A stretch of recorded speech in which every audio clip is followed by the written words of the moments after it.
Imagine, it's a cold winter morning, you're standing hip deep in the flooded timber with 3 generations of families standing by your side.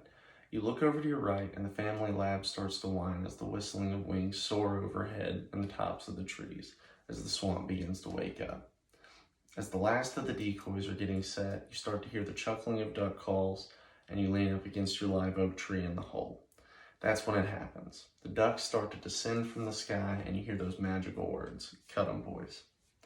Memories like this are what many duck hunters spend the majority of their lives and a lot of money chasing after.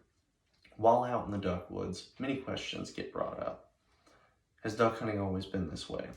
Will it be as good as the stories that I hear from my grandpa ever again?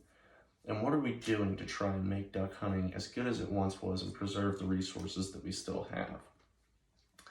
Today I'm going to go over just those 3 things: the history of duck hunting in North America and the United States, the commercialization of duck hunting and the things that have impacted duck hunting, as well as the preservation and programs that are being put in place to help with duck hunting. First, I'd like to go into the history of duck hunting. Now, duck hunting predates us by a lot. It is actually first recorded in North America at the last ice age, at the end of it. And it was seen in a cave painting of a successful hunt. It depicted some hunters and their successful catch of the day. And it's very reminiscent of pictures that you see posted today of duck hunters all set up with their kill of the day.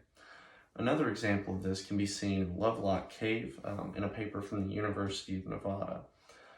So in Lovelock Cave, they found a bunch of decoys and other hunting gear from when that section was actually a wetland.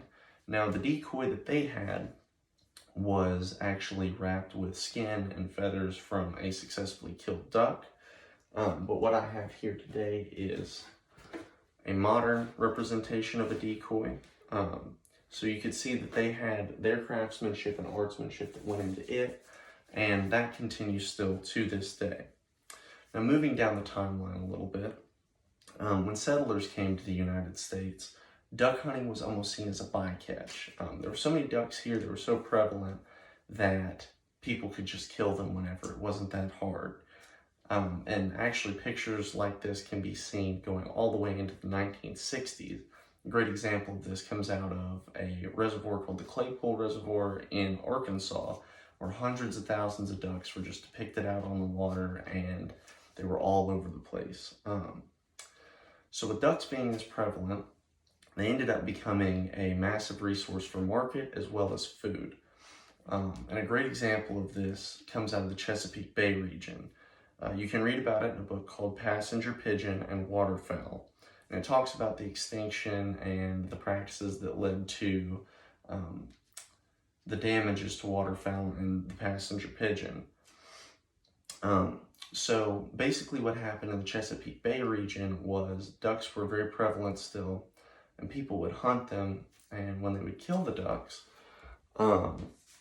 they would pack them into barrels, and innovations like the steamboat came along that helped ship them upstream without fear of spoilage. Now, like I previously stated, this led to more innovation like the punt gun. The punt gun's another great example of that. The punt gun was a very large shotgun that would go up on the front of a john boat. It wasn't armed by just one man, and they would load pounds of shot into it to kill as many ducks as possible. You hear stories about market hunters taking just barrels full of ducks, loading them up onto boats, and taking them to market to be sold. Now, practices like this and not having any limits on how many ducks you could kill ended up leading to the decline of duck populations. So let's talk about what we are doing to assist in preventing further decline and to help recover the populations that we still have. Groups like Ducks Unlimited are one of the largest groups that have come to be. Ducks Unlimited is funded by memberships as well as banquets and other charity events that they hold to restore wetlands, add in sanctuaries, and do further research on duck populations in the United States.